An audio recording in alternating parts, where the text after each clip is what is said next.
Indeed. Hey Tim, how's it going?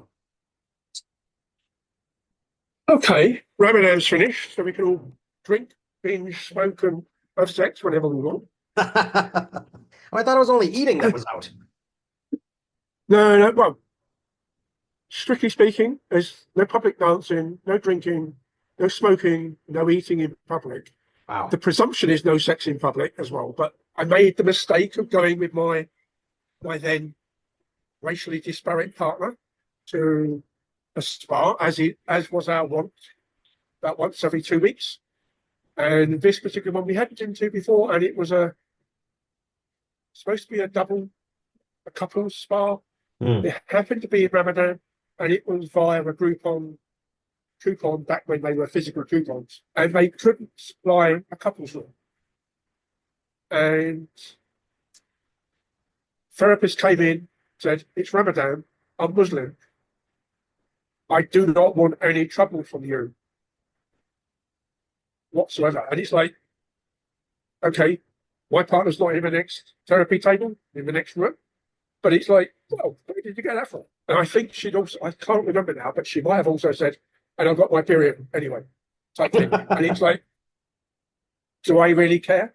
And it was close to being one of the worst massages I've had in Dubai. But yeah, I've had worse elsewhere. Hmm. But never mind. But this read was an illumination. Yet more reasons for me not to come to the event.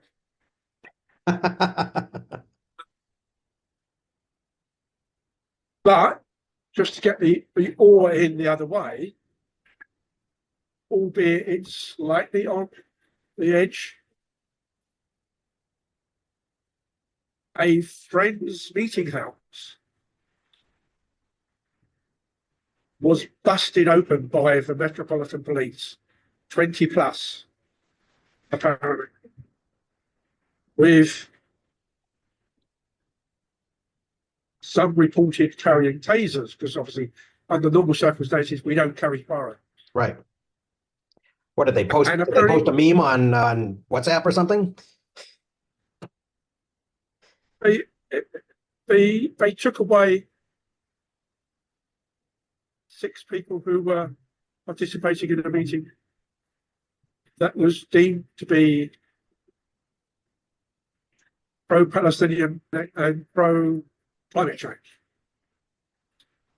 and nothing more. Nobody seems to be finding out anymore. So you're not allowed. I thought so you're not. So they're the authorities are on Israel's side. Is that what you're saying? No, it's the you're talking about pro-Palestinian action and Right. climate action. Therefore, we want you. Right. Now, but the previous time that I knew about this, there was a clear and traditional arrest. Mm-hmm. And a friend of mine is in prison for it. Hmm. And that was organising. Do you know about Just Stop Oil, JSO? Mm-hmm. Right. It's obviously the British have got a big slice of the North Sea, along with the Norwegians, etc. Sure. And there are parcels of the seabed that they farm out under a license. So you can go and explore and then, in theory, extract oil and gas. Mm-hmm. There was an undertaking back when we did COP back in 2012, I think, when it was at Glen Eagles, and the then Minister of the Environment, a American citizen that hadn't surrendered their American citizenship when they became an MP. That's weird. First name Boris was the lead for the COP, and it was said then that we wouldn't issue any more licenses. Mm-hmm. We have, and so one of the things that Just Stop Oil have said is ultimately that's killing people. Therefore, we will protest it. So their original set of protests was to sit in a row across the motorway, or across the motorway on off-road. Mm-hmm. So it throws up the motorway. And subsequently, they've also thrown paint at the plastic cover of some artwork in a gallery, if I remember right.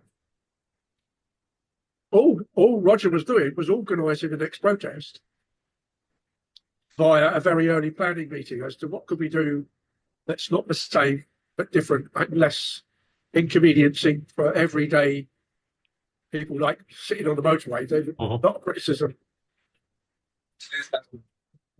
Almost all of it was outside sort of a left-wing area, but it's like, what if an ambulance needs to get through it? Right. The ambulance comes. The ambulance, because we've always got a spare lane with British motorways, the inside emergency lane, which in theory is supposed to be empty. Well, the ambulance can come pairing up there, and they'll clearly be let through.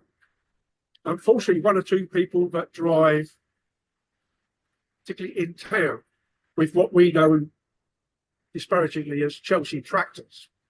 Chelsea being a very rich area in London, and Chelsea tractors are therefore relatively large 4x4s, normally Range Rovers, which have no real use in the inner city. Right. And even I was literally on the outside, 1 mile on the outside of London, 1.1 mile less than the 1 mile. I would have to walk over a footbridge to cross over the M25. I didn't have a car in London. In fact, I only drove inside London when I moved to Bath, and I took a car back. Sure. But so a bit like there was a crime thriller thing with Michael Caine, who was supposed to be a New York resident and was suddenly kidnapped and thrown in the driving seat. And he said, "But I don't know how to drive and live in New York. Why would I need to drive?" Anyway, so at one of the smaller JSO protests, somebody with a Range Rover drove through the line. They managed to roll away, but the outer two, or the nearer two to the car, all got a couple of bruises on their shoulders. My knowledge, no action was taken, but there might have been. But we've also had the other extreme with our baby version of the Proud Boys sort of thing, every now and then do a protest. And on the last one that I saw anything of, the cops outnumbered the right-wing tough boys and had to surround them because the left turned up and were out for to protect them. Yeah. So they were trying to make sure there was no repeat of a Cable Street fracas. Yeah, the left get kind of unhinged too. I'm kind of glad I don't own a Tesla right now. I did see a meme that somebody had put up about insurance safety for your Tesla was a Harris Welch for president sticker, which I thought was probably about true. Right. Yeah. Yeah. Yeah. Or something that says F Trump or something like that on it. Yeah.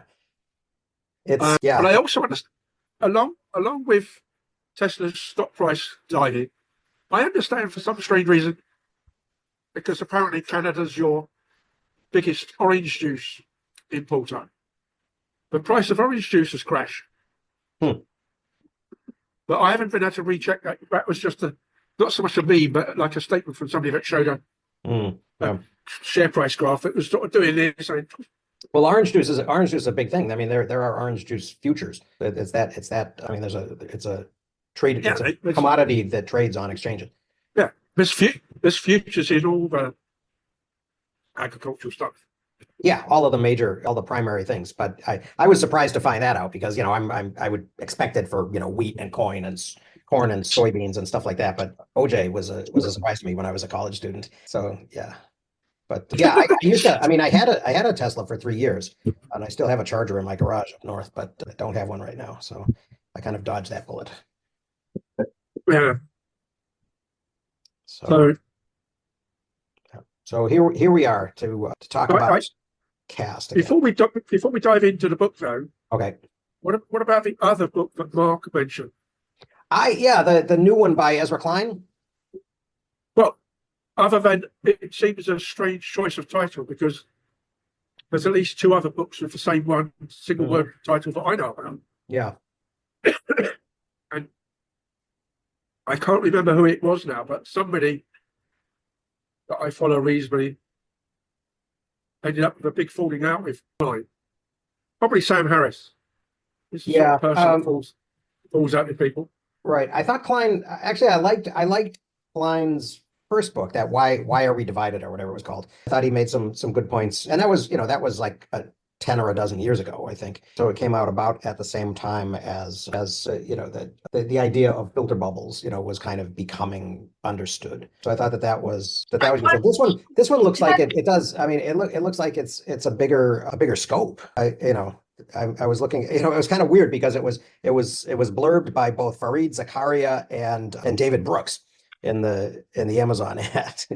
Those are both very prominent, which is interesting. It seems kind of short. It's 320 pages. So yeah. So I would be amenable to that. Maybe, I don't know that we could. I guess we should probably wait until Mark is available to talk about it. I don't know that would entice him to come back. And if he's still in Hawaii, to get up at 4 in the morning or 3 in the morning or whatever he would have to do.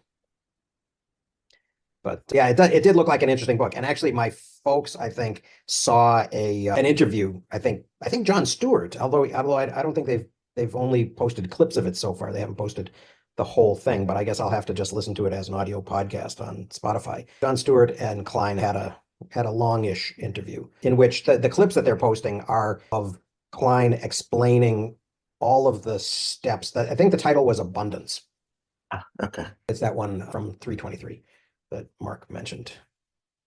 The subtitle is, I guess it's just called Abundance. But apparently in the clip that's becoming very popular on YouTube, Stewart sort of loses his mind at all of the steps involved in the Biden administration. I must admit, there's been a couple of the Stewart shorter interviews on his Monday edition of whatever the program is that he's had with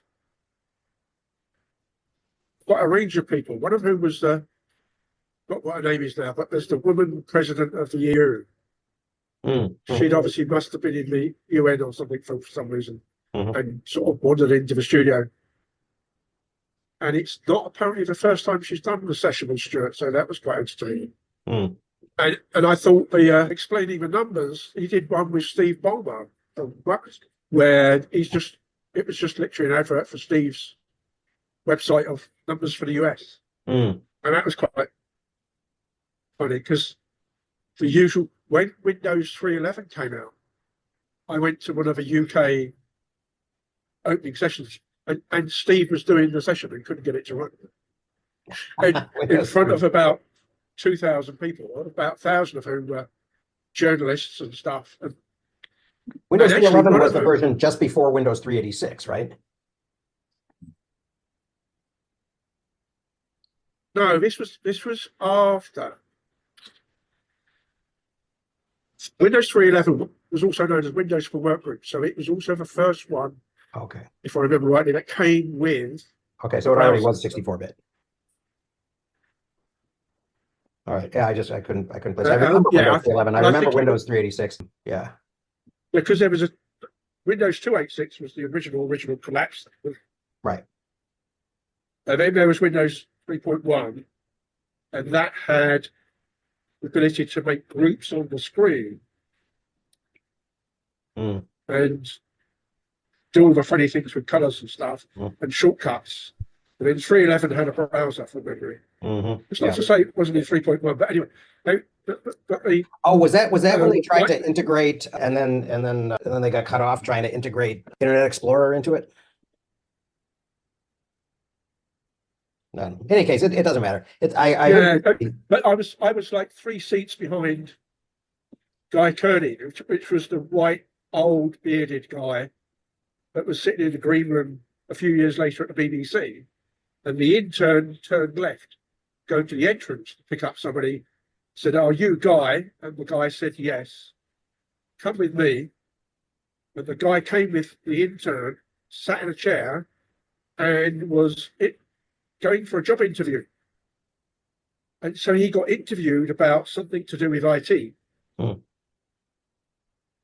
As though he was Guy Kearney, the old white bearded internet IT journalist who always wore sandals and socks.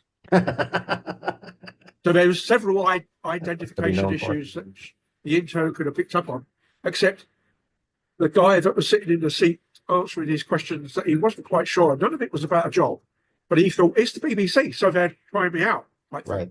it's an audition as opposed to an interview. Hmm.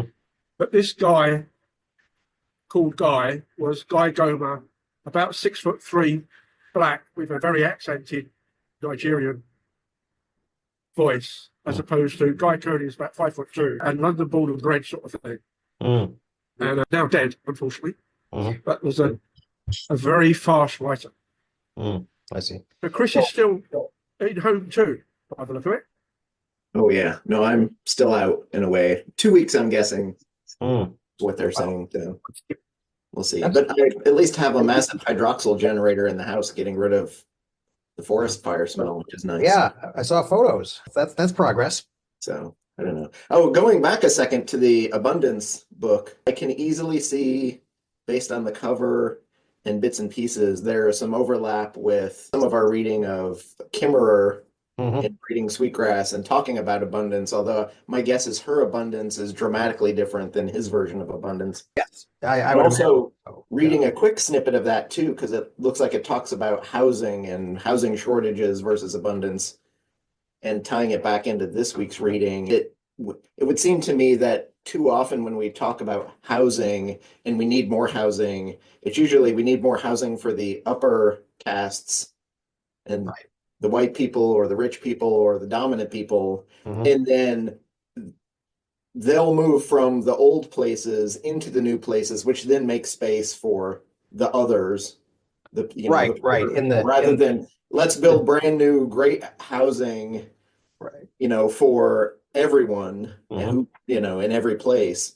And then, we so usually see that issue of the NIMBY, not my backyard. I don't, even in my Right. local neighborhood, one of the things that did survive along the fire border is there's an old hospital, like and it stands out because it's, I don't know, 7 or 8 stories in a neighborhood where everything else is 2 stories at most. But it's been abandoned for years.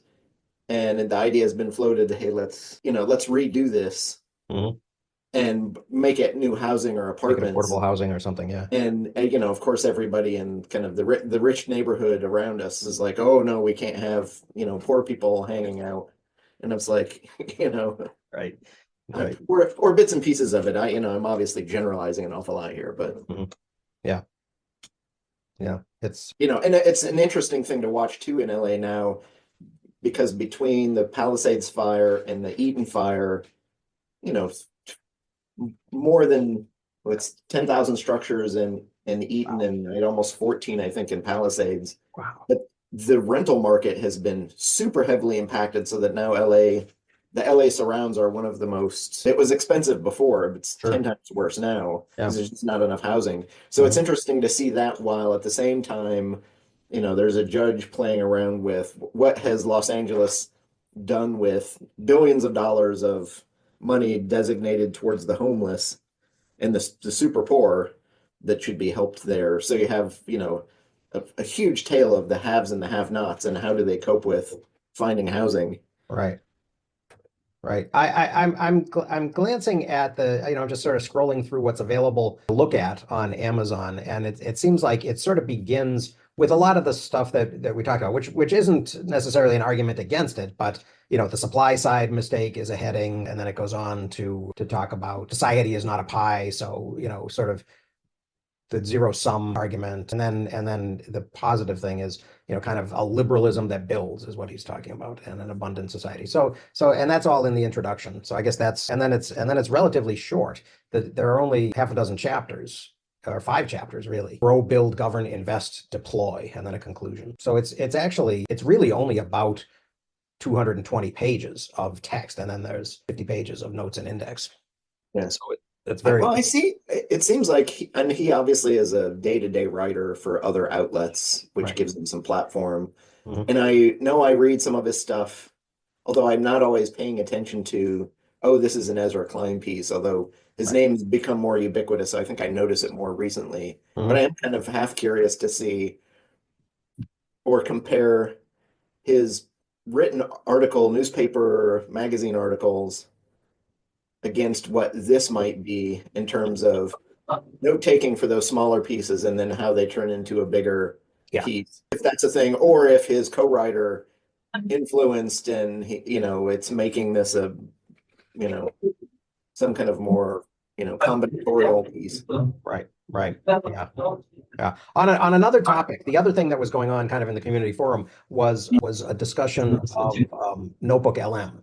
And Mark isn't here to talk about his reaction, his description of it. Anybody else use it? Actually, there's been a recent update that somebody on YouTube did a pretty good description of, and I thought, oh, that looks quite good.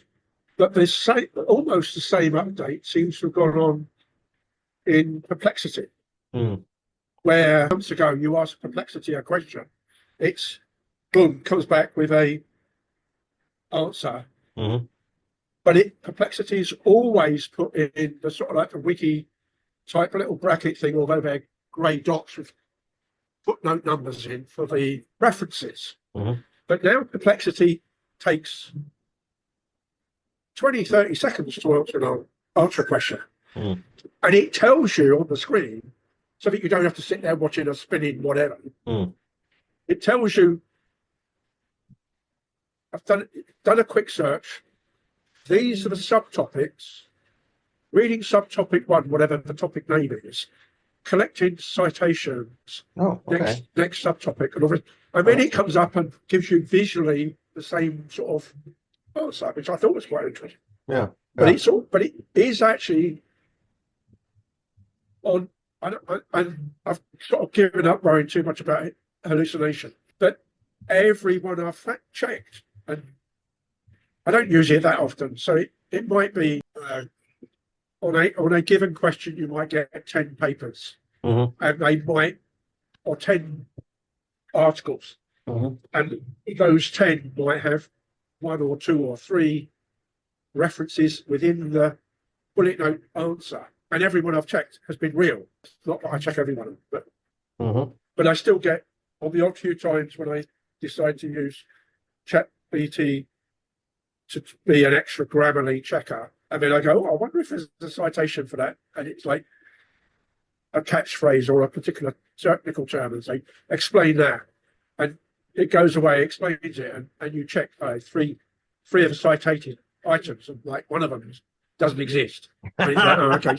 So chat is still pulling from the wrong data set. Yeah. I haven't used ChatGPT for a long time. I have been using Grok a little bit, and I recently used it. Actually, I wanted to add. I realized as I was doing this, my last week's set of primary sources for my students, I realized that I had referred to the Washington farewell address, but I hadn't actually added a source, where it made them read any of it. So I decided I wanted to put some of Washington's farewell address from 1796 into the source readings that they had to do for last week. And but it's 17, 18 pages long, and it's very dense. I mean, he never actually spoke it out loud. It was just published in newspapers and stuff. So I actually asked Brock. I said, I knew the main things I wanted to have them read something about entangling alliances and have them read something about partisanship and stuff. And I said, so I asked Grok, what are the major themes of the thing, and where do they appear,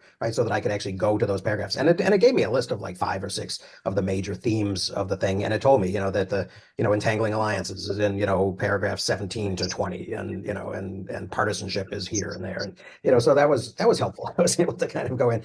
The thing that I watched a little bit of that video, the Tiago video on Notebook LM, as kind of a tool to use to surface your own ideas. And I gotta say, I was depressed. It was like, dude, you've got nobody to talk to. You've got to have fake AI agents, pretending to discuss your stuff because so few people are actually interested in engaging with it. What is going on? But I can't remember whether Tiago is one of those people that has put his notebook, as it were, in the public domain. So it's clearly there's a company behind him now, in the sense of he's employing 10 to a dozen people by the sound of it. Yeah. So he's clearly having those discussions. But But he was sort of if making a lot of the idea, I thought, unless I misunderstood what he was doing on the video, of the fact that you could generate agents that would sort of AI agents that cool, would discuss, that would give sort of point counterpoint about your ideas and have a sort of a virtual yeah, discussion with them. And I thought I that mean, was there's weird. there's that there's that Australian something Stapleford, who's a PhD guy in material science. Oh, not He familiar. does a lot of YouTube videos on particularly on researching tools, Hmm. and he did one. I can't remember whether it was LM or not, but he did one recently where his comment was, "This is this is like having a research assistant alongside you in the lab that you could bounce ideas off. It's a real conversation." And it's like, yeah, but it's taking your 350 words or whatever, looking around to see where those words occur and coming back out. And it's like, at what point do they actually truly give you something that you can't see? Yeah. And the one the thing that I think on, if you use Obsidian notes, and I'm sure Obsidian's not unique in this, but I don't think there's anything like it in Evernote, for instance, or OneNote. But Obsidian can use, you have to tell it, aliases. Mhm. So if you want to talk about COVID, but you might have been snatching all these things off the web that have C19 or the SARS number, etc., or COVID-19, provided you put those in somewhere that these 4, 5, 6, 7, 8, 9, 10 things are equivalent, then the Obsidian search will join them up. Yeah. Just in case. And it's like, I know I use C4 in context and C19 in a completely different context. I sort of half wondering whether it would ever confuse the two. So it might hallucinate that I need to treat myself with a kilo of C4 just to make sure I don't blow up. But it's and the obvious thing for me in the sort of the citizen science bit that I cover a bit, the one thing that I know that peeves me greatly, or the two things that peeve me greatly is people that say, "Oh," and they spell a local name for their white flower or Mhm. whatever, and they got no idea what the Latin is, and those people that get engineering units wrong. So it's like lowercase k, lowercase w, uppercase h for kilowatt hour, and it's like, Mhm. dude, get it. If you know what you're talking about, or you want to pass that first level, reading age of 8 type thing, get the fucking units right, because otherwise you end up following NASA and crashing your spacecraft. And because units are easy, whereas common names of plants and even just the English or the British English name Mhm. for a plant versus its Latin, and the Latin obviously now changes every now and then with all the genetic research going in. So the next thing you know is I don't know, pick one. Chrysanthemum is no longer called chrysanthemum; it's split across 3 different genera. Oh, really? But there's Sophie Greason is a cook author. Her dad was a poet and something. Geoffrey Greason. He did a book called The Englishman's Flora, Mhm. and it was an attempt. I'm not sure how successful, as in, was he successful in 99.999 cases? He went county by county, including the old counties, so places that had disappeared, like Rutland, Mhm. and collected all the common names for a plant. So you get the Latin name first, then you get a long list of common names within the county, and then next county, and keep going until it gets to the end. And some of them are illustrated with like 16, 1700s woodblock prints that are like out of one of the old style purples. But it's like, even within a county, there might be a dozen names, and 6 of those might be unique for that plant in that county. But then you go Mhm. to the next plant along, and some of the same semi-unique names repeat, but they're a completely different plant. And if you're really unlucky, I you might find but it's related, so it might be the same genus or the same family, or it's absolutely totally different. And the one I fell foul of recently was pine nuts, whatever it is, pine nuts out of the Mediterranean. It gives you those really nice crunchy bits of nuts, but more often in cooking than anything else. And pesto, sure. That turned out to be a misspoken one elsewhere. And the next common name for it was pig nut, which obviously was peanuts, and not just peanuts. But it's a. I mean, That's an interesting way etymology. back. Yeah. So way back, there was a push to say, yeah, how did we get these names? Why have those names? And do they actually have a purpose, as opposed to it's just that there wasn't sufficient organised education. So the cuckoo point or arum something, vulgaris or italicum, has also got the word stiff in a couple of its other common names, because that's the starch source, pre-potato, for doing all the Elizabethan and the sort of Henry VIII type white ruffle colours. But apparently we never called potato like rough stiff nut in any shape or form, in spite of the fact of being easily accessible starch. Yeah. But that came up in conversation because of that American YouTuber, Crime Pays But Botany Doesn't. And I'm not familiar with that. he's actually very good. And he's quite a joy to watch sometimes. But he's got a thing about pigs at the moment, because the pigs are digging all his cactus up. Oh, yeah. So he's going out hunting the pigs. Yeah, in a week or two, I'll be doing a thing. I'll be doing a little thing in my American history class on getting the pigs out of New York City, because that was a big to do in the, just before the Civil War. They really. The final thing before we got into the book, was the other book that Mark mentioned, and I recognise the name, but I didn't realise he was talking about a different book to start with. But it's Abundance by Peter Tremaris and somebody else. And it's clearly a completely different sort of abundance. Yeah. So cyborg and computing and future industries. Well, and it seems like maybe this one isn't that far off of that other one, right? There's a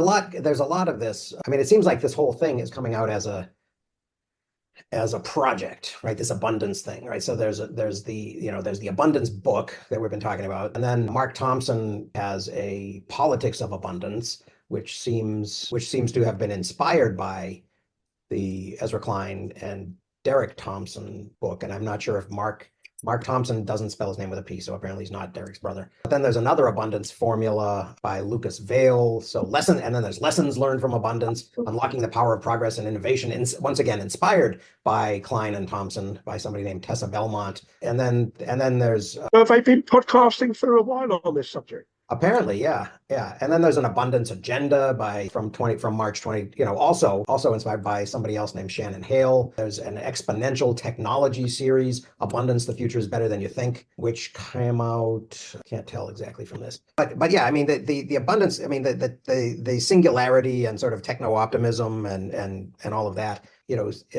has been sort of predicting this and talking about this, and then Unveiling Abundance, Track What You Truly Desire, which is book 21 of the Millionaires and Success Mindset series. So yeah, that one sounds more like we're trying to delve into, the popular press, self-help group. Right. But let's also not forget Robin Kimmerer's, newer book Serviceberry, which is also about abundance from a more indigenous perspective too. Right. And apparently Derek Thompson, while he was working with Ezra Klein on this, he published a book in 2023 called On Work, which is about the history of labor and the future of work. So, and it's apparently from a bunch of Atlantic magazine writers. So, and the Atlantic is in the news this week. I'm just going to say, isn't that fake news source where this journalist who's really horrible at that Goldberg guy, yeah, this character. Yeah. My wife actually. So the best. The other Jonah. What's that? I'm sorry. Sorry, Chris. My wife confused him with the other Jonah, who tends to be a more conservative writer, but is also kind of in the anti-Trump space. Yeah. Well, it's interesting Well, that anti-Trump space seems, it seems like there's a possibility, at least there's a suspicion that it explains the connection, right? That explains why Jeffrey Goldberg was on this guy's phone when he went ahead and created this signal group, right? Because you can't create a signal group out of except with people who are already in your contact list. And there are a lot of reasons why somebody might be in your contact list. But one potential of those reasons is that you were a neocon who was making, some type of common cause with a neo-lib, kind of in an end around for the let's get out of wars position that Trump seems to be but at least currently from espousing. the meme for this week from Facebook is one of our blue flags. Declare yourself safe from being joined to piss poor planned military operations. Yeah. But I understand it's all happened, but I haven't seen any news about the raid. About what? I understand the actual raid they were talking about was only a few hours away at the time they were talking about it. Right. But I haven't seen any actual news on the success or otherwise. I haven't read it yet, but I think something dropped today from Taibbi about, it might have been, I think it was from Taibbi, might not have been,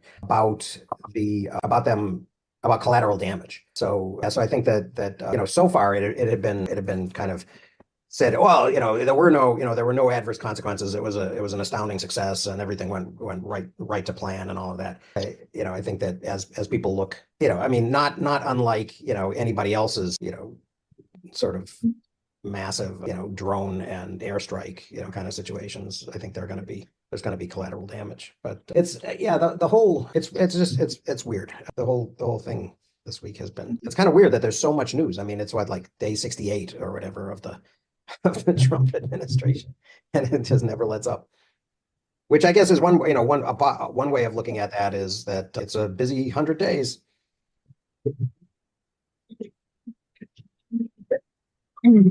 Well, the black person I thought of when I started reading these eight villains currently has particularly three very highly quotable pieces as an actor on The West Wing. Because we've got to get a quote in, right? Oh yeah. So who's this black person you thought of? And I can't now quite remember why it struck. Just as you have a pillar number one and its intro with all the divine will and the laws of nature. So it must have been the laws of nature that gave me this. We measure the success of a mission by two things. Was it successful, and how few civilians did we hurt?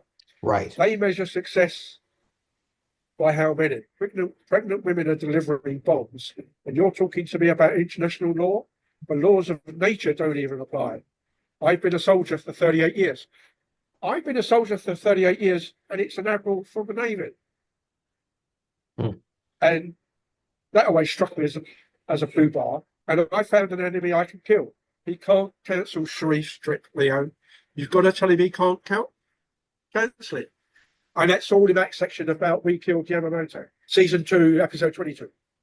It's the one that sticks in my mind. I just wish it was the midterms.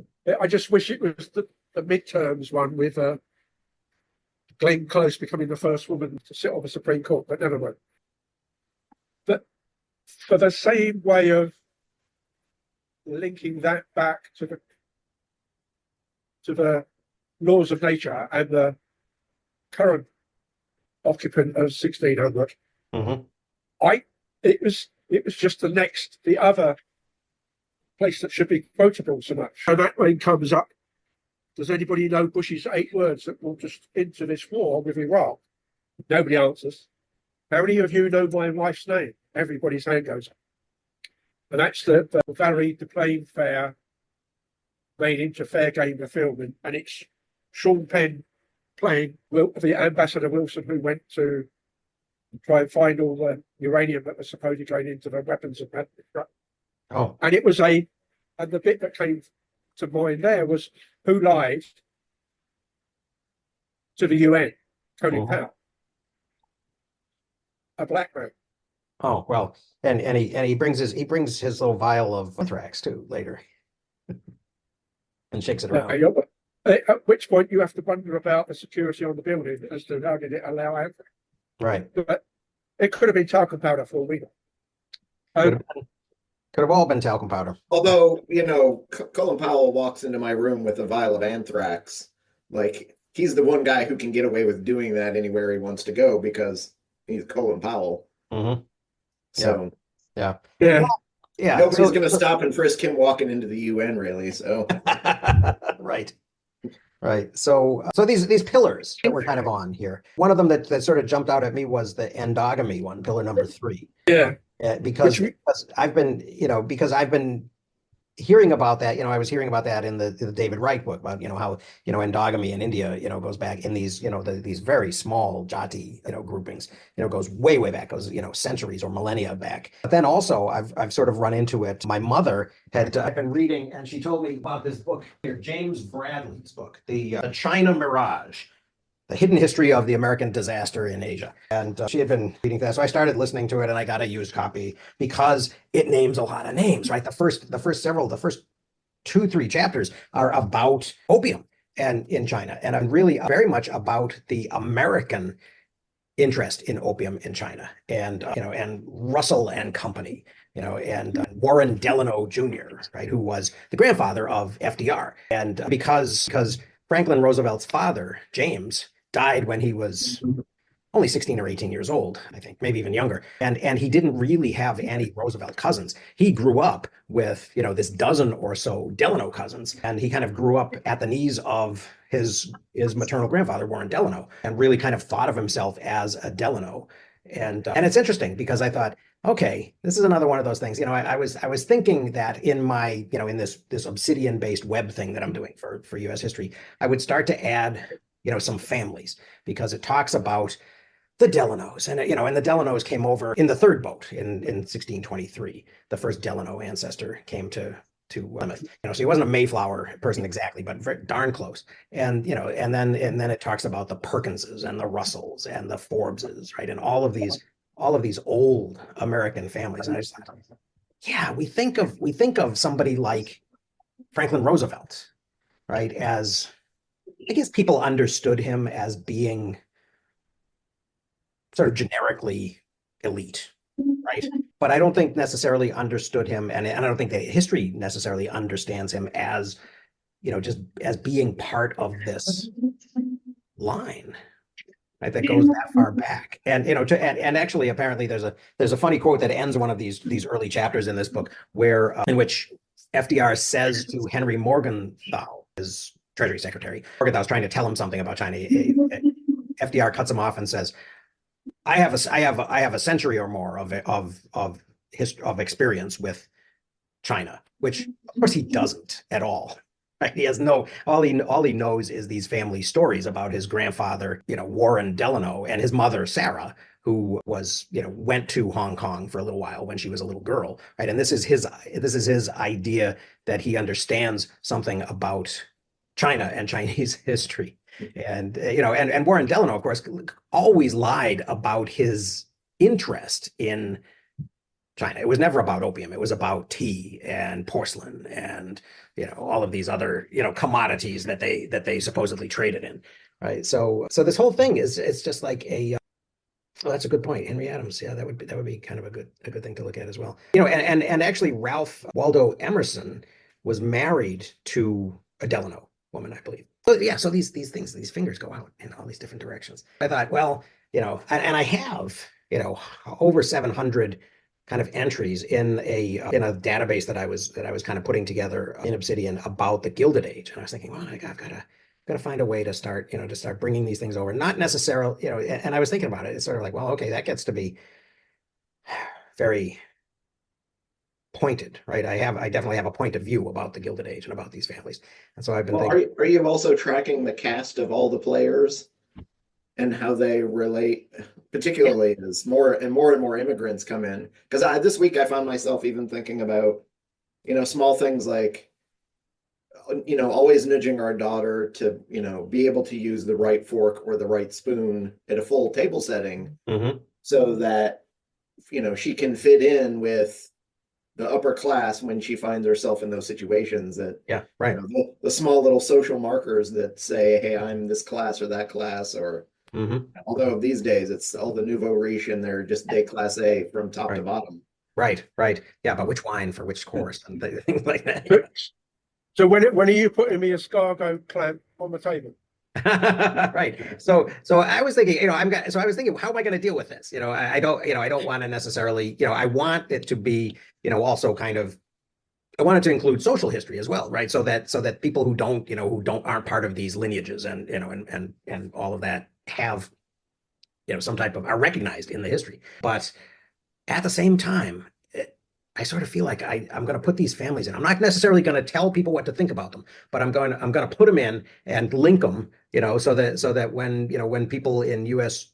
history too read about FDR, they have some links to his family tree, right? And have some kind of an understanding, how long the, the I mean, all of these, and it's kind of funny because all of these lists, like the 400 in New York, Mrs. Astor's 400, or the Knickerbockers, right, or the members of the Cincinnati Society of the Cincinnati, or just all of But these. you also have to compare it and contrast it too with the people at the lower end whose family histories were entirely erased. Sure. They just don't exist Hmm. at the other end. And it's incredibly hard, even trying to use census records to try and recreate, although, genetic data is helpful in some of those cases, although at the same time, obviously, with 23andMe going bankrupt, that is becomes a problematic question of how do you do that?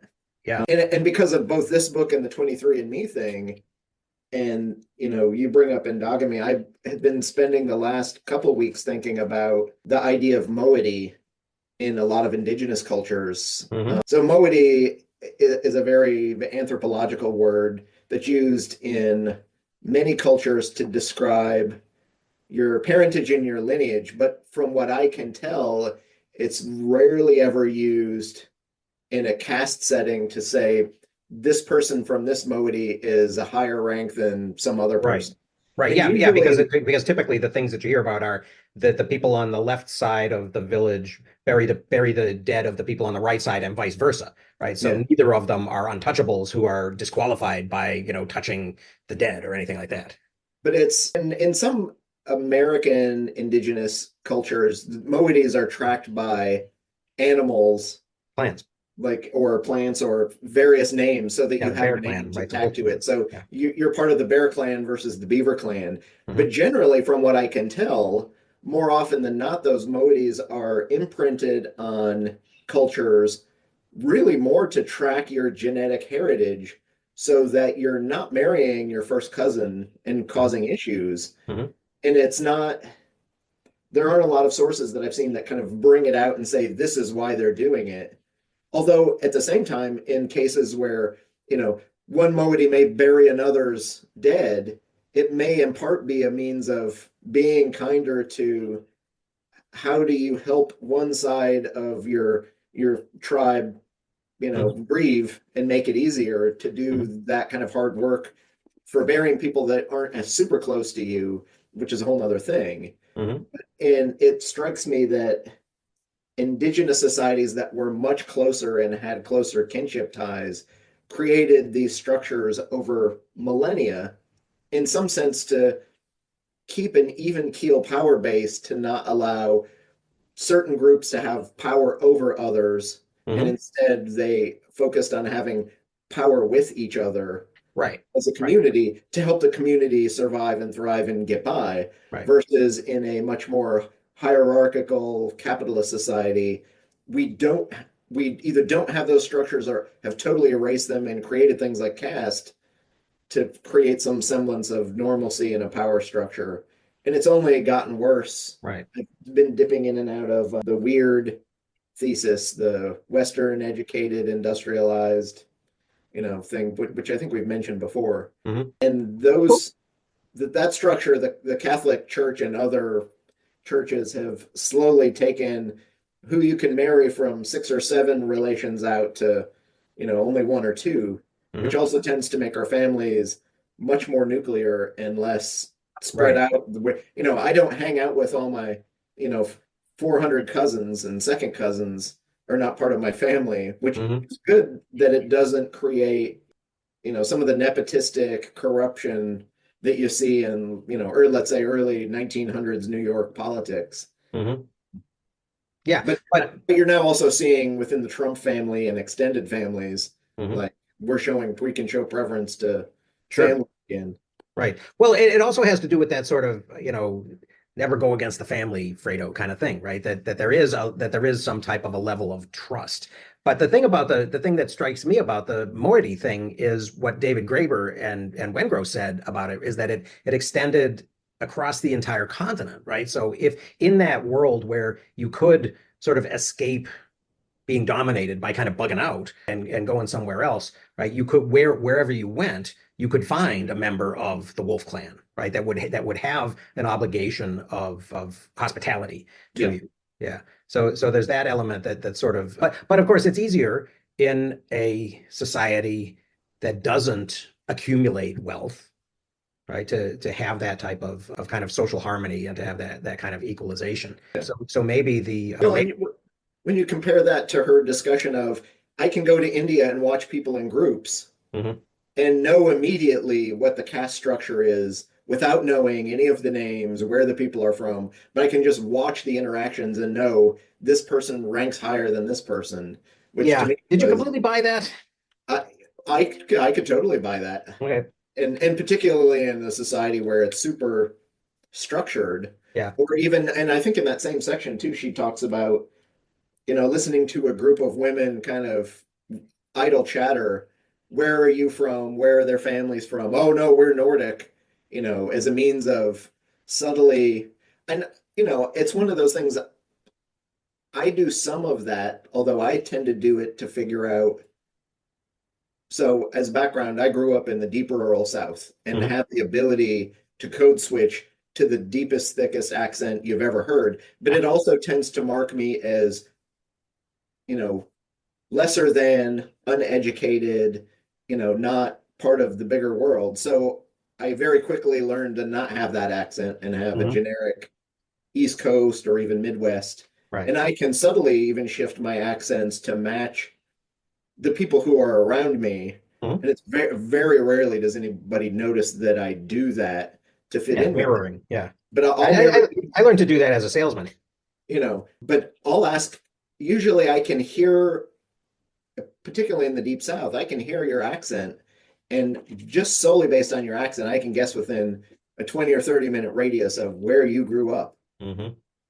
And Henry Higgins. I do it more because I'm interested in the linguistic piece rather than I'm interested in, either the specific culture or where you fit class wise. But Hmm. there also are very marked accents in the South that will mark you as either upper crust South versus, the lower classes as well.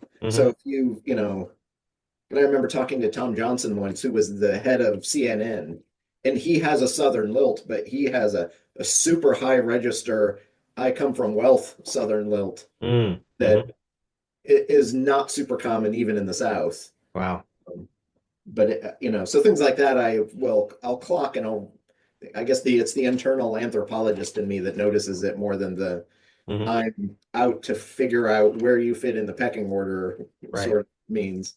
Right. Yeah. It's kind of funny because the where what you use for the pecking order for sort of designating insiders and outsiders is interesting as well, right?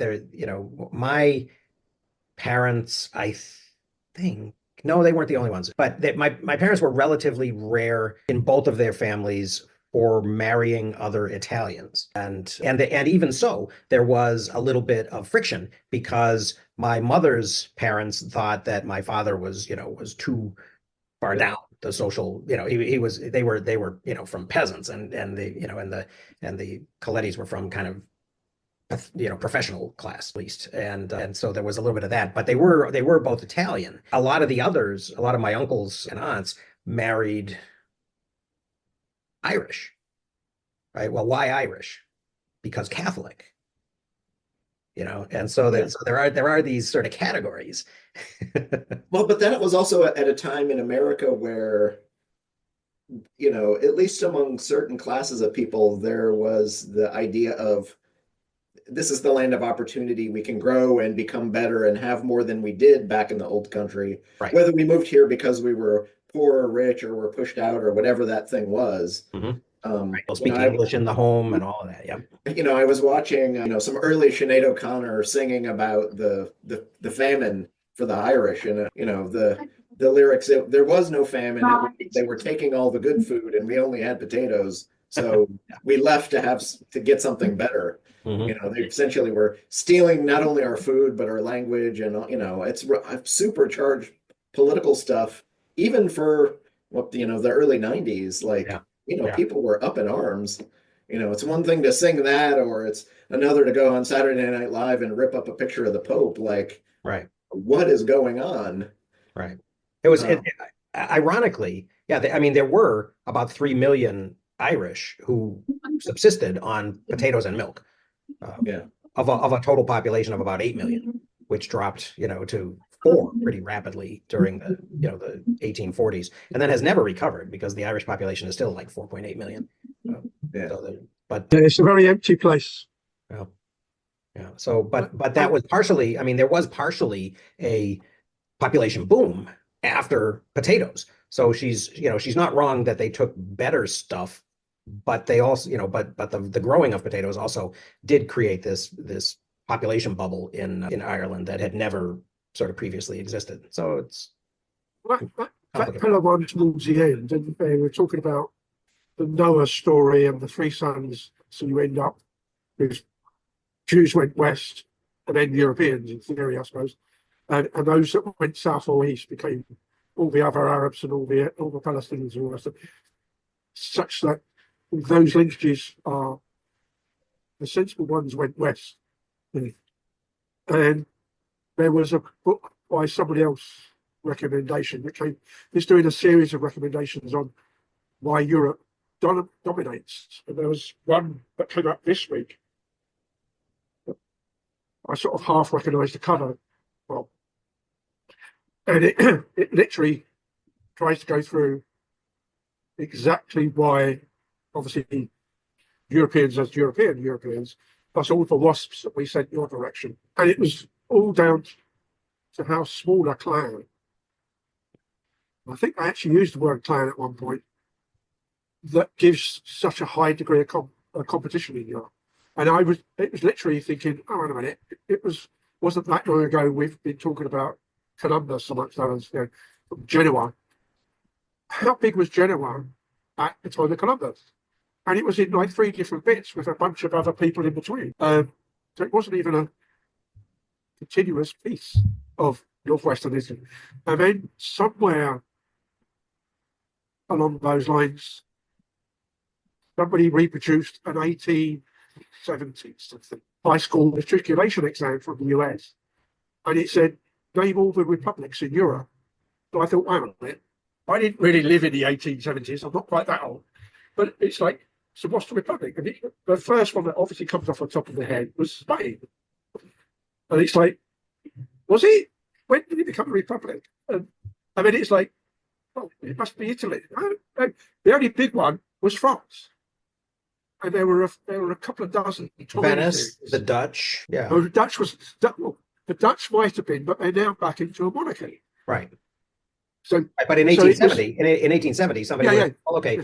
So the American founders, when they looked back and they thought about republics, right? They thought about the Dutch Republic was still extant at that time, and and the Venetian, France, Genovese, republics, and the Milanese or the Italy. And in the same process, looking at the various small bits of what is now Italy, the event also came up, which I hadn't clocked before, that the Doge isn't solely for Venice.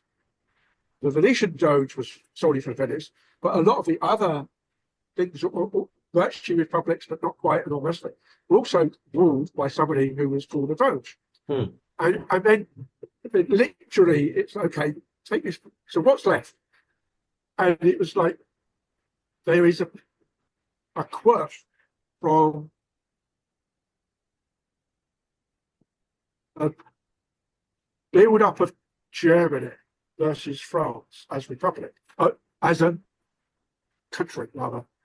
There's a few hundred acres that are on the border of Belgium, Germany, and France that was originally ruled post-Napoleon by the British and the Prussians.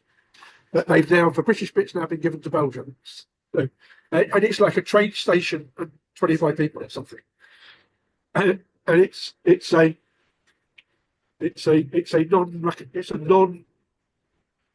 non-monarchy, non-republic. Oh, so like the mouse that roared. Mandate, a bit like sort of Syria, Lebanon, Palestine, and Jordan was, and here, for instance, even trucial states was a British mandate by force rather than the But I got quite exercised about the way that the first pillar, particularly, was all on. So how white you have to be white, and it's like, because I think about the British standard relative to racism. Irish aren't white because they're Catholic, right? So therefore, Spanish and Italians aren't white because they're Catholic, right? But Greeks aren't Catholic. But the slang name for them is bubble and squeak. Is what? It's bubble and squeak. Bubble and squeak. Oh, in Cockney rhyming slang. Right. And there's no recognition of the other Mediterraneans, as in the Berbers and the Arabs, the Jews and all the rest of it. And it's like, who would the working class Brit who was isolated, let's say back Victorian times, back in this school period, what else would they know? And they might know a bit of ancient Roman history because Julius Caesar's quite big for Brits. So Numidians, Queen of Sheba, sorry, but they're black, right? And then of course we then know things like the Mahdi and the Sudanese, black, because according to the cartoon, it's about that period. But what about the Jews of Spitalfields, right? They were kind of famous. Yeah, well, that was people, though, right? That was the other thing is in spite of me walking around London a lot, there doesn't seem to be quite the same ghetto level that I saw, for instance, in Prague. So you go down to the main opera house, and there's like a bend in the river, and from the opera house to the river and along is a very Jewish area. And in spite of what Germany did to it, there's actually quite a nice looking old, I don't know how old, but old looking synagogue with a lot of the usual paintwork on the outside. So there's Hebrew script and clearly stylized stuff on the outside. And so there's a couple of areas where you get to see people who are very, very clearly Jewish. Ringlets and the fedora hats. And it's like every other church building isn't a church, it's a synagogue. And so a lot of the time they look like a church without a spire or a church without a tower. So they're clearly not Anglican, they're not really Catholic, but they would easily pass, and they may even be originally a Baptist church or a Methodist church, just as easily. But they're clearly a place of worship, and there's other stuff around. And it's like, I go for instance, my client from Geneva, he's Jewish. And he talks to his father on the phone in Hebrew, talks to his brother on the phone in Turkish, because he's ex-Spanish Jew that went to the Ottomans after the Reconquista. And his other big skill is he forgets to speak to me in English, so he tries French. But the Italian secretary always gets spoken to in Italian, and the German contractors get spoken in German. And he just flips, with no break. Wow. And then he realizes I'm looking at him with a bit of a dumb and saying, "Could you say that slower?" Well, I thought that was just that you always had a dumb look, Tim. Well, I'm the same way, so you know. he's in Geneva, so it's a French. The bulk of the people are French speaking. He drew the line at being able to speak to the Serbs and the Croats who were the original electricians. But the one person who was a problem was the new guy from IBM who had got IBM corporate language, i.e. English, underway, whose only other second language, as opposed to being German, was Russian, because he was East German. But it was if you looked at the person, what would you say? And oddly enough, when I was reading a bit of that section a few days ago, I was looking at a mixed race marriage. There was a very definite white European who had got a non-Aryan, brown, Indian type of person, or South Asian. And their kids had clearly not been out in the sunshine this year yet. And they were much more white than I expected. But I know from my Palestinian brother-in-law that when he spends most of his time in London and would pass as white. But he and I had a week or so down in Sierra Nevada, Granada, and he very quickly went black, deep brown in the sunshine. I'm looking forward to getting some sunshine. I'm sure you are. Back to my regular hue. Yeah, and it was sufficient, but it was a problem coming back into the UK with passport. Mostly because I got all the passports in my back pocket and mine in my hand, and was going to leave them stranded. But it's clearly at the extremes. You get an original high Dutch, Amish white guy, blonde hair, out of Switzerland, or a Swede type. I mean, you put him next to a Spaniard or a Italian or a Greek, who's got the ability to tan up really well. Yep. What are you going to do?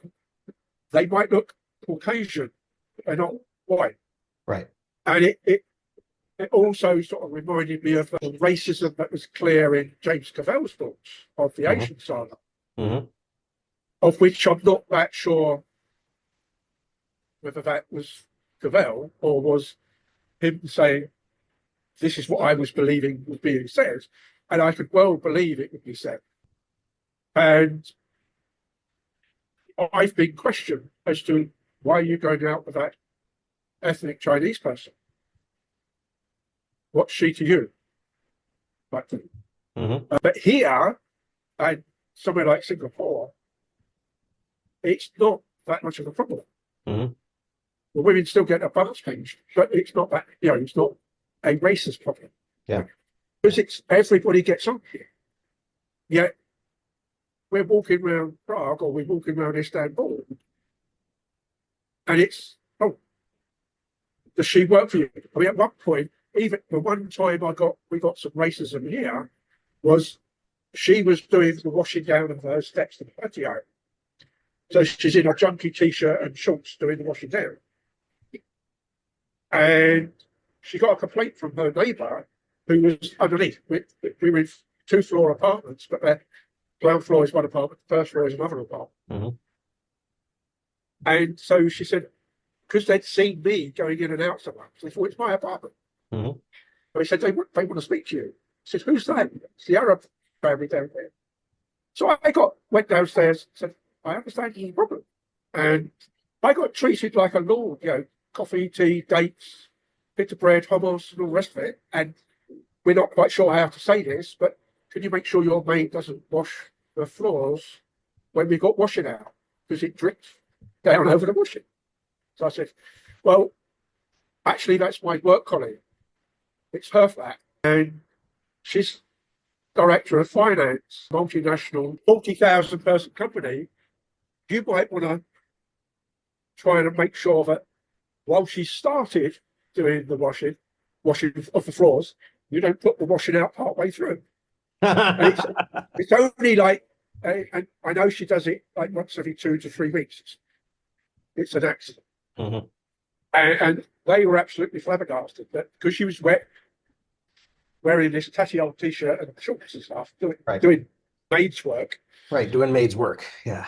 Well, and that's Yeah. the thing. I mean, and that's a thing, right? That the things that we do. I mean, and that's and actually, to kind of get back to what Wilkerson is talking about, a lot of that in India came from, that sort of thing. The type of work that you do is determined by your caste, right? So that Yeah. you wouldn't allow yourself to be seen, if you were in an upper caste doing Well, that. back at the hotel, there was a couple of people, a couple of teams that did semi-formal paid tours of back of house. Mhm. And it then turned out this Swiss family spoke to the person that was arranging a back of house tour, all the fish tanks and stuff. Is there somebody we could talk to about the engineering? Because our daughter, who was like 20 something, was looking at to become a facilities manager, facilities engineer.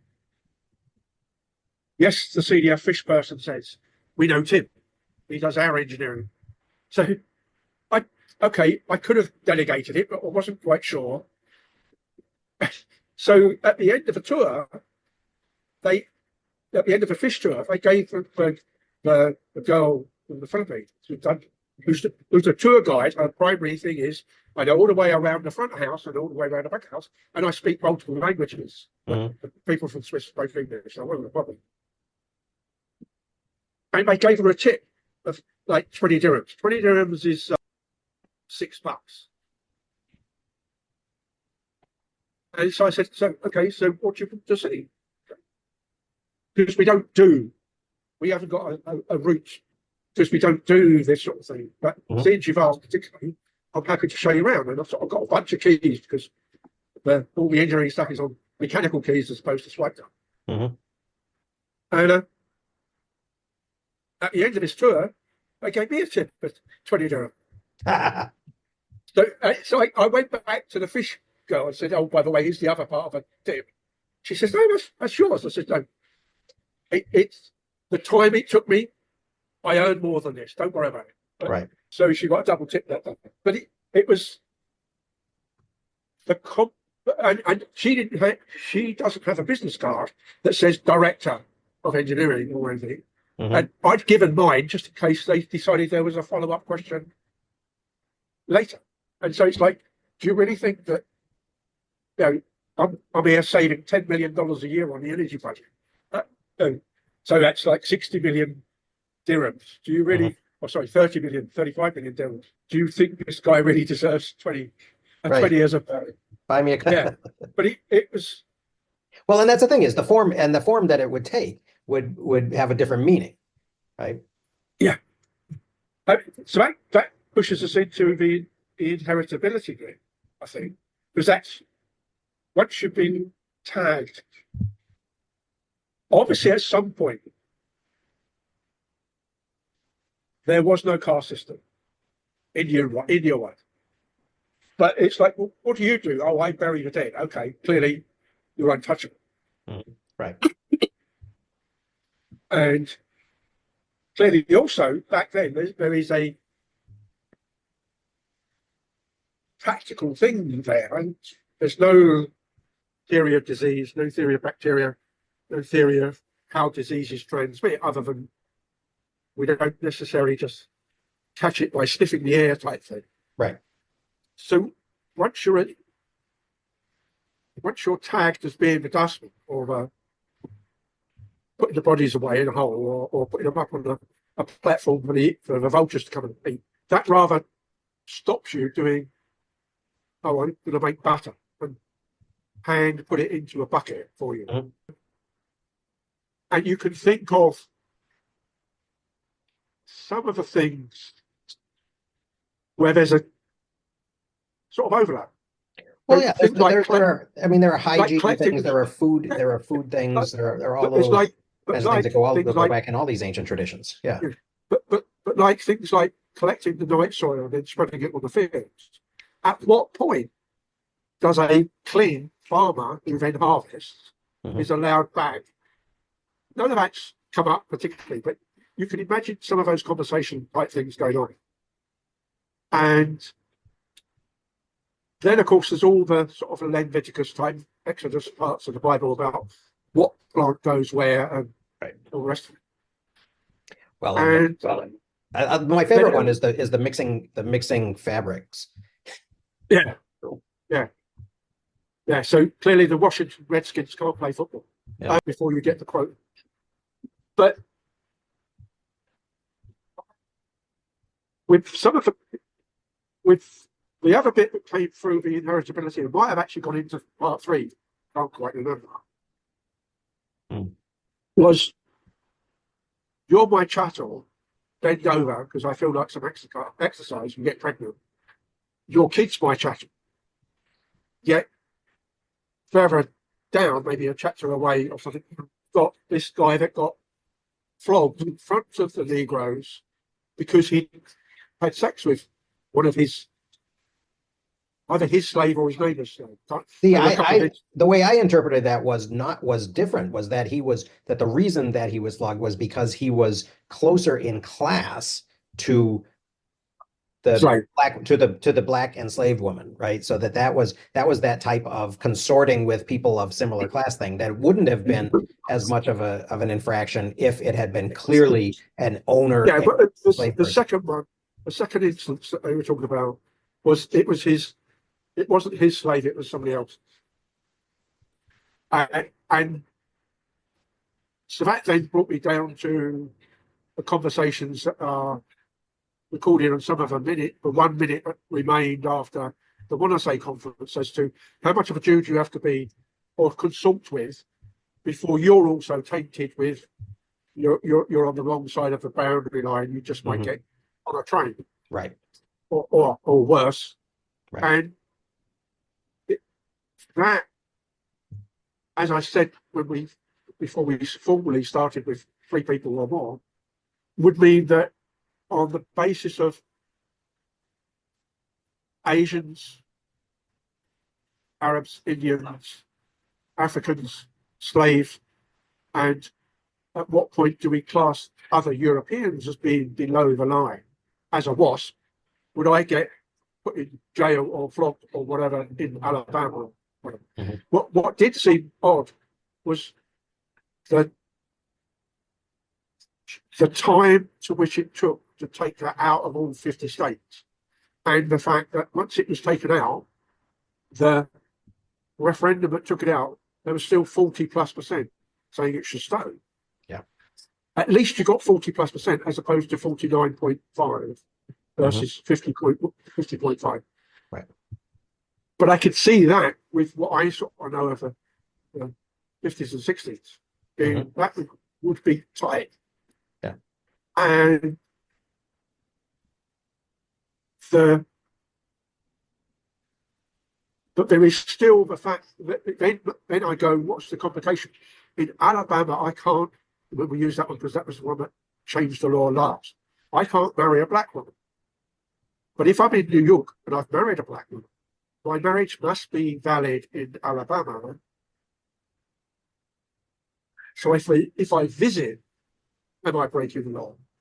Or if I'm stupid enough to move, so therefore I'm no longer a citizen of New York, I'm now a citizen of Alabama. Right. At what point does the state versus federal, and even down to, does any of this start to become city, county, etc. driven? Right. Because I'm sure there must be areas, blue versus red districts, right, not just states. Well, and before slavery ended, there were some cities in the South where there was not a large, but at least a noticeable number of free black people, and there was in a little district. So are you saying that the marriage thing was driven by slave versus free, or white versus black? No, it was driven by white versus black. The thing, it's interesting though, because a lot of that, you mean when it began, a lot of it when it began was driven by in the 1670s, was driven by Bacon's Rebellion in 1676, when poor whites, many indentured people, and enslaved black people rebelled together, and they were some of the last to give in at the end of that rebellion, because Nathaniel Bacon died of dysentery very early on, or drunkenness. Some people, debate that still. It's all the same back then. Yeah, right. And it took a while for especially out in the sticks, for the authorities to wrap up that rebellion. And the last people to kind of give in were these mixed groups of enslaved black people and indentured white people. And so the authorities in Jamestown decided, we really got to separate these people and find a way to prevent them from identifying with each other on the basis of their treatment and the life that they're living, rather, and so they created this distinction, right? And that's when you get, partus ventrum sequitur and all of that. These rebellions were not just on too much tax for various white people or whatever, or I don't get a vote because I don't have $50 in your pocket. Well, this particular rebellion was about expanding at the expense of the Indians. Yeah, but this presumably overlaps with the same things that were going on in Haiti, etc., where the slaves had managed successfully to rebel against France.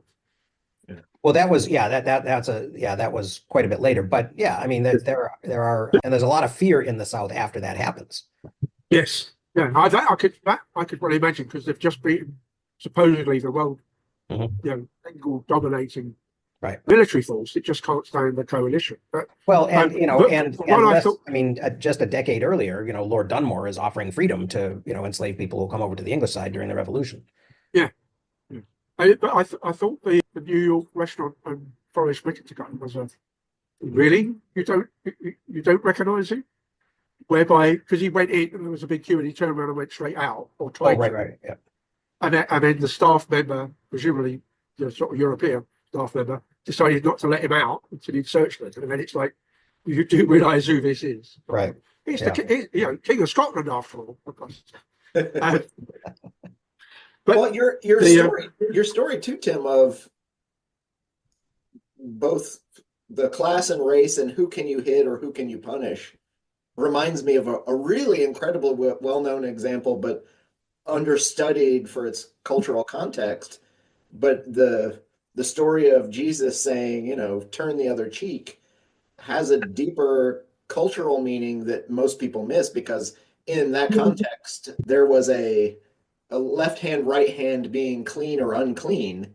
So typically when you were hit, it was a class and origin kind of distinction. I have power over you, so I'm going to hit you. Mm-hmm. But you would hit and strike with the backside of your right hand against one cheek. So the admonition to turn the other cheek, saying, hit me over here, requires you then to hit not with the lower, it's a shaming thing to hit somebody with the back of your hand, but it's a power thing to hit them with the front side of your right hand, which you have to do if the cheek is turned. But the other thing that is inherent in that culture at that time is, by hitting them front hand with the front of your fist or the front of your hand, indicates that they are at the same power level that you are and you're equals. So to hit somebody with the front of your hand says we're equals. Interesting. By turning your other cheek, you're forcing them to say we're equals, which they're not going to do. Well, that's almost like what Graeber's talking about in debt. That relationship is one changes. The left and right hand here is left hand's dirty, right hand's clean, because the right hand is what you use to hold the tray in the restaurant, and you still use your left hand to dry your bum or wipe your ass, etc. Mm-hmm. But when you see some of the more, I'm going to say village-based type Pakistani Afghanis, you see them when they're because it's just finishing Ramadan.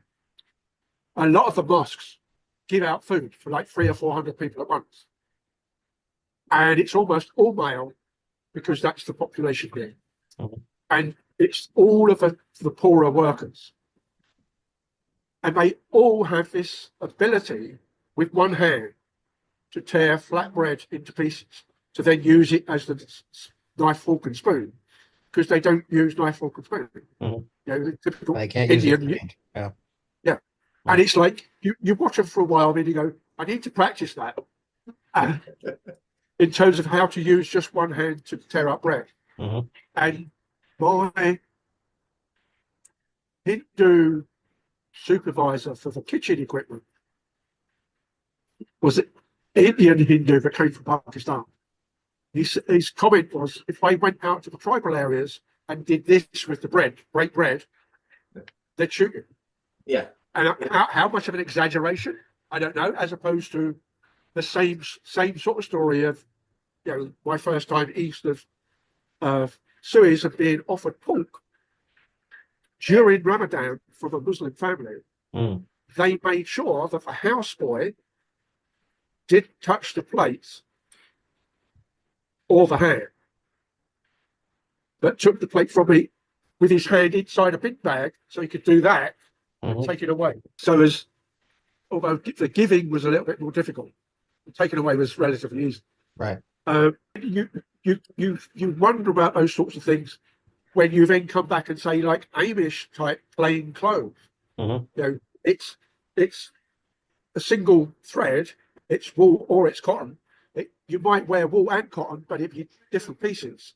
And then the other thing that I've seen it, I've recognized it, but I haven't blocked it as a thing, that even some of the details are, you don't put extra cuffs. And are you old Amish or the newer Amish? Newer Amish use things that are clearly totally despicable, called buttons, whereas the old Amish don't. Mennonites, yeah, right. Yeah. And do horse-drawn buggy or electric motor or electric push bike is allowable, but not a car. But some, but they have the newer brethren. There's a certain amount of kind of privilege associated with being able to do some of these things, right? Like imagine, if you have to have two sets of cookware in a kitchen, right? There's a certain kind of capital requirement that goes into, that being why two sets? My whole kitchen is trafe, which is the technical word for Jewish households that have, things that are all kosher. Mm-hmm. You have a kosher set, and then you have another portion of your space that's not kosher. Right. And even in some places in Los Angeles, there is such a heavy Jewish culture that there still are what are known as Shabbos goys, who, and I think the last time I at least clocked one or noticed one was on the Sabbath at Cedars-Sinai Hospital. They had someone who would literally come in and push the elevator button for the religious observant, so that you didn't have to do the work of pushing. You wouldn't have to operate machinery to go into the hospital. Oh. I saw it and I was like, that's kind of odd. That I was like, and at first I thought, and Cedars-Sinai is in a very wealthy portion of Beverly Hills. And, if you're Steven Spielberg, that's probably where you're going for your health care if you're going to be in the hospital. So there's some incredibly rich people who go to that hospital. Right. So my first thought was, wow, they still have, like, this place is rich enough they can afford an elevator attendant to push the buttons. But no, it totally is a religious thing. And but it's very subtle to know who it is and why they're there or what they're doing and why. Yeah. And it's only that one day of the week. Right. Well, and that's the giveaway, right? But one of the things that jumped out at me that I hadn't really thought about was there's a passage where she talks about performance, right? And in the section where she's talking about Black people and being whipped, but having to pretend to be happy and dancing and singing and all of that. And then she goes on to say African Americans would later convert the performance role that they were forced to occupy and the talent that they built from it into prominence in entertainment and in American culture disproportionate to the numbers. And she talks about Louis Armstrong and Muhammad Ali and Oprah and Jay-Z and Michael Jordan. And that I was wondering about that because it strikes me that is a potential explanation of that. The other thing about that is those are all individual contributor roles, not organizational roles. right? So it's less, not that it's easier to be Oprah Winfrey or Michael Jordan, but that it's someplace that you can get kind of on your own rather than having to be, kind of rise through the ranks and be the CEO of General Motors or something like that. Well, even in her case too, Oprah starts out as a journalist and slowly builds platform, and which you can do more easily as a journalist on your own Right. before you need agents and attorneys and others to contribute to that piece. Hmm. And I think still to this day, there are no African American agents on Oprah's team. Right. It's all, cisgender white guys, although I think a majority of those who are on her team, at least agent wise, are identify as gay, although most of them only openly in the last, 15, 20 years. Right. It was kind of funny. I hadn't realized that, I was off to the side, there's all of this crazy cultural stuff that's going on with, the Blake Lively lawsuit and all of that. Yeah. And I remember hearing about WWE, which I hadn't really been aware of, and then that was, and now the guy who was running it is no longer running it, right? What's his name's brother? So, yeah. Yeah, now it'll evade me. It's been in the back of my mind now for a few minutes, but now it just fell out. Oh, the other thing too that have struck me too, because we always like our West Wing mentions, and assuredly it's a cultural thing driven by the fact that it's a white guy writing the show episodes. But I remember there was a scene where Nancy McNally is on the phone with some people on a conference call while she's having a separate conversation with Sam. And she comments that everybody seems to mistake her and think she's a man. She's like, "Oh, is my voice unnaturally deep or something?" This guy like totally doesn't get it. And in the episode on the show, it's done as a gender thing, and probably more likely, if you're reading the subtext, this guy doesn't want to believe a woman is, his boss in the military, so he, potentially is purposefully misgendering me, or at least that's how I would have read it. But now, after considering what's going on here, probably the better reading is the cisgender white guy writer is making that as a point. Whereas if an African American were writing the show, it would be a more subtly racial thing. They're just trying to like sideline me as a general thing because I'm lesser than, I'm in the caste below them. Yet they all report to me. It might have been a white cisgender guy on the writing team, but in theory, that was still Aaron Sorkin episode from memory. And Aaron Sorkin's not white; he's Jewish. Well, I was thinking of Ari Emanuel actually, and he's Jewish too. Yeah. Brahms. Yeah, as in White House chief of staff. Right. Yeah. But- the guy who bankrupted Chicago. Yeah. Yeah. But another family, that I should, that in my when I get to the second half of my American history, the families. Well, and he's not talked about as often too, but there's a third brother who is a very prominent physician who just has not been in the public eye the same way that the other two louder cantankerous brothers have been. Mm-hmm. Yeah. Yeah. I mean, there's a lot of interesting. I mean, there's a whole history of interesting kind of New York Jewish families as well. The Lehmans and the Loebs and the and the Bob Moses family. Yeah. So another, although I don't think that became a dynastic generational thing. Yeah. Well, it's weird though, because there are some that become interesting and dynastic, and there's some that are just that just make for great stories. So yeah, I don't know what I'm going to do with all that. It's interesting stuff, and the point of some of this American history stuff is just to be interesting and to keep people kind of. Well, I remember in the early chapters on like week 1, you said I kind of wish she would put more of herself into these stories. Yeah. I feel like in parts 4 and 5, she does a lot more of that, and it's really illustrative of kind of what's going on, and points to just people's general rudeness. Mm-hmm. Yeah. And kind of dismissiveness within the caste system. And I Mm-hmm. almost wish there were subtle signals. It's tough to be aware of when you've grown up swimming in the water to understand that it's water that's all around you. Yeah. But once you see it, it becomes a little easier to see more of it. But I almost wish there were like cultural cues, like there are hand signals that if you've been kidnapped, or being Oh, held against your will, you can throw right, down, and usually someone, typically a woman who is aware of this as a thing, right. will recognize the hand signal and then call the police. Yeah. But it's tough to be aware that those things exist to know to watch out for them and then report them or do something with them. But I Mhm. almost kind of wish there were caste hand signals Right. that someone could subtly throw down, then you could then help be a better ally. Right. If you're not watching or paying, or you're not paying attention, but you see the hand signal and then you start paying attention. Yeah. Yeah. Right. Exactly.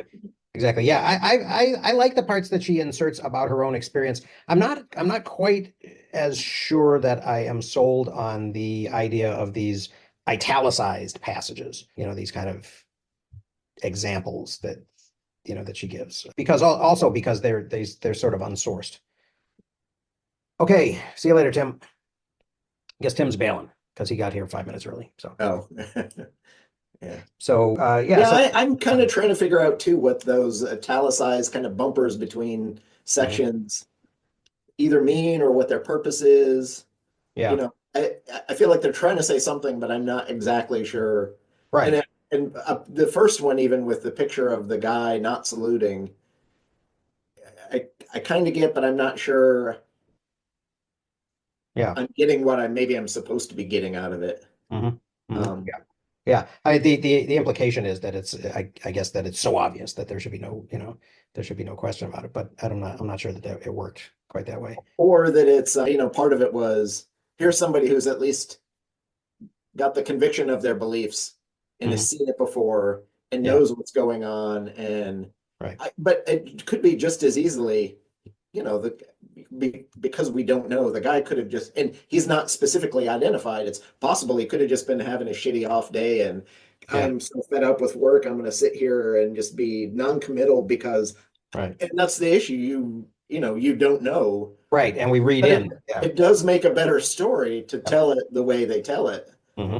No, particularly when you look back with, 2020 hindsight on Yeah, what happened and what was going on. But if you can't even identify who the actual person was and what their intent was, can you really say one way or the other? right. I don't know. Yep. But then the myth becomes more powerful as a symbol for the thing rather than, Right. or in the case, let's say, of the policeman with the dog during the riots in the South in the 50s. There's a policeman pulling a dog and a young African American boy in his teens, Hmm. who looks like he's being attacked by the dog. Right. And that becomes the symbol, that picture becomes a symbol of the fight, Hmm. when presumably the story, well after the fact, from historians who went back and dug it up, the dog was going at the boy and the policeman was actually trying to prevent the dog Right. from attacking the boy, Hmm. which is a whole nother, that's a whole Right. different story than Right. the Which one that picture was used to tell. Right, right. Well, and points to other issues, right? Well, why were cops with dogs there? Was it, is this a systemic thing, that the chain of command said, we're sending the canine, Yeah. contingent in, and this particular cop may have been bought in, may not have been bought in. It's kind of interesting. One of the things that's been on, I think it was on HBO lately, has been this Celtics and Boston series that's going on, and they've been doing it sort of chronologically. So the first episode was Bob Cousy, and then next was Bill Russell, and then next was Dave Cowens, and then I guess the fourth one, which just coming out this week, will be Larry Bird. But my parents, had watched it, and they had said, we didn't know any of that about the Bill Russell era. We didn't know that he was so active. We didn't know that much was going on in Boston during that time, and what a Yeah. racist place Boston was, and all of that. And they grew up in Newton and Cambridge, and they went to, Boston University and Mass Art, and they lived on Mass Ave, in Yeah. the 50s. And then they moved out in the early 60s, and I was born in upstate New York. But yeah, it's, sort of looking at that, and a lot of that busing stuff happens in the 60s and then in Yeah. the 70s. But Well, yeah. it helps too to know the space and the areas, Hmm. because when you think about it, Newton is kind of an out there bedroom community of the city, Hmm. but it's also an incredibly wealthy Super area. wealthy. Yeah. So it's essentially, when it's the bedroom community, or the not only the bedroom community, but it's the Beverly Hills of Massachusetts in some sense. Yeah. That totally changes the dynamic of Hmm. people who don't have the context when you say, oh, they were from Cambridge and Newton, Right. is Yeah. Yeah. Or Cambridge. they were, yeah. Most people might pick up Cambridge as oh, that's where the educated elite are hanging Yeah. out. Yeah. Well, and my dad was from East Cambridge. Yeah. But I mean, Versus versus the other side of the city where you're in South, and it's all from right. the hat. Well, and and I grew up in Attleboro, so we were a half hour south on 95. And I used to, when I first started driving, the white VW Beetle that they let me drive, Yeah. I would drive into Boston and my dad would say, do whatever you do, do not get off in Roxbury. Right. Because Yeah. that was like the late 70s, going on 1980 when, people were getting pulled out of their cars and, and beaten to shit. Yeah. So, yeah. Well, growing up in the deep South where the big city was the dangerous place, and it nearly killed my chances of going to Johns Hopkins. We drove through the worst parts of Baltimore at a Yeah. time when Baltimore was a much more like pre-transitional space. Mhm. And and then we show up on this, garden of a super secure, lovely campus where it would appear that at least half of my tuition dollars are going to groundskeeping. Yeah. My dad was worried, like, oh, this is the big city, like you got to be careful because look at all this danger and blight and Right. problematic areas we're driving through. But then suddenly you're on campus and you totally miss it. Yeah. Yeah. The choices people might make are dramatically different. Mhm. Or Right. my parents come in from out of town, and when we drive back from the airport, I take a slightly different route. Right. It makes my neighborhood look way better than it Yeah. may actually be, Right. because I know which neighborhoods to drive through on the way to my neighborhood Mhm. to make my neighborhood look better than if we came the way I usually Yep. Yeah. It's funny because, and it's interesting how it changes over time because I remember like taking the train down to New York City in the 70s, early 80s when it was a shithole. And, and then it became Disneyland. And yeah, it's weird. So I guess we're going to finish this book next week, right?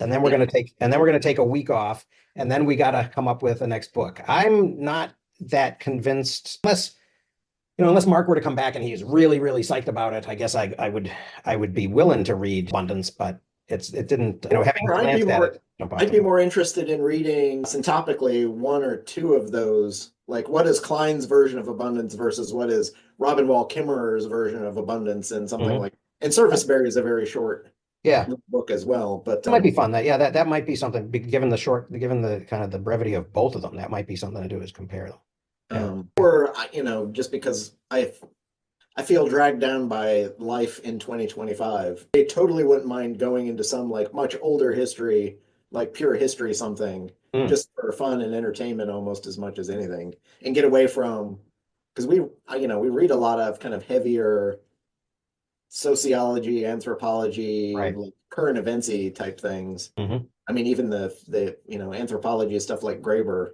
it's not only it's dense and it's fun and for what it is, but it also is saying something very heavy about who we are and what we're doing now. I'd rather kind of get away from the now and go back to something else to. Okay, I could go with But that. I don't know what that is. If it's something like, or some other classic that I had delved into bits and pieces of Henry Adams' autobiography, but I've never read it all the way through. But something like that. That might be fun. Okay. Or that might also speak to a lot of this other stuff we are always talking about anyway. Yeah. I'll look at. I don't know. Sometimes it feels like too we're reading a lot of meta material. Well, it's meta because we've read so many people pointing at the same stuff. Yeah. But we're not reading the primary documents. Like, you mentioned earlier the, Washington's inaugural address, which I actually think was in the Gateway to the Great Book series, because it got added later as a shorter piece in a bigger anthology versus, the Great Book stuff. But some of those, original source materials rather than what do we draw out of those things and where do we, Right. Yeah. And how do we use them now? Yeah. Okay. Well, let's think about that. Yeah, I'll glance at Henry Adams. That might be fun. I'm not sure if Pat is here or if he's gone off and just left his thing on. You still here, Pat? Okay. Hi. Or you had camera issues like I did earlier. Oh, okay. Yeah. So I guess that's it for now then. Yeah, but we got to think of what comes next and or what's interesting. Yep. Hey, Dan, I don't know if you saw my comment about 400 or 830 some. 800, I did, yeah, the 834, yeah. How did the French, Well, I did think they, it was very catch and release. I think did they, they strike them, or what did they do? no, I don't think they held on to them. I think that meant that 834 ships were boarded and, and that they took possession, they took control of them on the high seas, probably released some of them immediately, but probably did, abscond with things that they found on them and stuff like that. They didn't do as much, they didn't impress sailors or anything, which is, what's going to happen in the next chapter. The British are going to start doing that like crazy, and that's going to lead to the embargo and the war. I'm just amazed there are that many ships around. I was a little bit surprised too. Yeah, because at that point, the U.S. Navy, was one ship. So So the French must have had somewhat near the same number of ships. I would imagine that the French Navy was trying. I mean, it was trying to beat the Royal Navy, in Europe and the Mediterranean as well. So I imagine it was probably getting close to the size of the Royal Navy. So, so probably, and it's possible also that 834, I'll double check that number, but I think it may even, I think it was very catch and release, and it may have been, some ships may have been grabbed several times. Yeah. Right. Over, if they're sort of, plying the waters between, New England or the mid-Atlantic states and, and Barbados and Jamaica, bringing produce and supplies and things. Well, the other question too might be how big were those ships, and what kind of tonnage did they have, and what were their crew sizes? Are they, smaller trade boats? Are they pleasure boats? Are they, is it a small raft with one or two people? And, and what are they considering? Because usually in modern context, you think back and you have this mythical idea of what these ships were and how big they were. Right. Versus, have you visited, any of the seaports along the Connecticut Shore and actually seen some of those older wood boats? Right. Right. Well, and I have. I've been in old Ironsides, and it's a ship of the line, right? I think it has two levels of guns. It is pretty small, but yeah, I should probably, I think you're both right. I should probably maybe do something to explain the size and the, kind of the scale of what we're talking about here. And the other question is, how do you keep track of how many ships? I mean, there were no telexes or internet, or how do you keep the log? Who kept the log of how many ships somebody captured? Well, I imagine that the Americans were pretty aggrieved by this, and so, which may have led to exaggeration as well, right? Yeah, that's a good point. But I think that they were probably keeping track of anybody who kind of came in and said that I was, or who made an insurance claim, right? I was carrying, X amount of, of flour to, to Barbados, and I was boarded, and, and it was taken off. So I want my, I want my insurance payment for it. That would be a way, but I don't know. And or if stuff's being taken away, what's the capacity of those naval ships, and how often do they have to go back to offload whatever it is they took away? Mm-hmm. And so you've got a ledger with two sides that you can balance out of what was taken away and how big were the things taking it away, and what was the work on the other end of that. Mm-hmm. And do you blockade at the early part of the process, or do you try and catch them just before they're about to offload it? Right. A couple days later, you go and offload it, so you don't have to do the extra work, which a good pirate knows how to pull off. Right. Well, which is interesting. Which is an interesting point too. It also overlaps that period of piracy, kind of the tail end of it. So yeah. I mean, there's a lot of there's a lot of cans of worms open in this one. Yeah. Okay. Cool. Well, I will look into that, and I'll try to add something. I probably won't be able to add it until I kind of come back around to that chapter again, but I'll definitely, it's a kind of a surprisingly large number. I feel like during the pandemic, there was a lot of really good piracy scholarship coming out in book form. Really? Versus, I don't know, ask me why I even know this, but okay. I feel like I saw a bunch of pirate scholars who were debunking myths about some broad piracy because they'd actually been able to do some of the heavier research and track down some numbers. So there may be more out there than there was 10 years ago. All right. Yeah. Cause I didn't look at it during that period, but and I'm familiar with the Marcus Rediker and, all that older stuff, but yeah. I'll ask Or Ron. I may, and maybe I dug it up and looked at it too when we were just before we were going into Graeber's The Pirate Utopia. and stuff. Yeah. Yep. Yep. So maybe but I know there was some of it that predated that. But Mhm. um, Cool. if Yeah. you're reading Rediger too, you probably are probably at least as up on it as I am. Well, I was, actually a couple, I don't know, 4 or 5 years ago, I had a student at Bemidji State who did his senior thesis on pirates. And he put together a really, really decent presentation on them. He had gotten motivated after watching like Black Sails or something. Yeah. I always liked Blackbeard. Blackbeard was sort of my favorite because he operated around the Massachusetts coast for a while. But yeah, he used to be my guy. But in any case, we're over time, so we should probably go. And when you come back next week, we want to hear a more authentic, like Massachusetts version of you. Oh God, I don't know if I can even. I'll have to watch. Guy who lived there, went to Amherst, like I'll have to watch. As far as accents go, I've probably told this story before, but something about Mary is they were actually doing the accent of Brockton. No, it's not Brockton. It's someplace right on the like Fall River or someplace right on the Massachusetts Rhode Island line down near where I lived, and I couldn't, I mean, just the expressions that they're using, like I'm just fucking with you, all that kind of stuff. It was crazy. It blew up my ears. When I heard it, it was like, oh my God, they actually went to the trouble of all learning that thing. They have the crudest sense of humor, and it gets way worse when you meet them in person. But they're also the type that they would go out and hire locals to get the flavor of what they're going after, but also as a means of making fun of those locals while they're doing it. Right. In that sense. So yeah. I'll watch that. I'll watch something about Mary, or what's that cop movie in Boston? The Matt with Damon, Leo, Matt Damon, Leo, and and Nicholson, and the president, who probably has the thickest accent in the whole damn movie. Right. Like, total wicked awesome.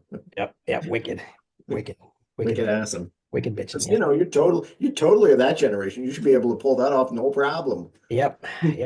I do still find myself saying things like, "How you doing?" Everybody I see, it's just part of, you say hello, you say, "How are you?" It's like, it's what you do. Yeah. Anyways, ciao. All right. See you soon. Take care. Bye.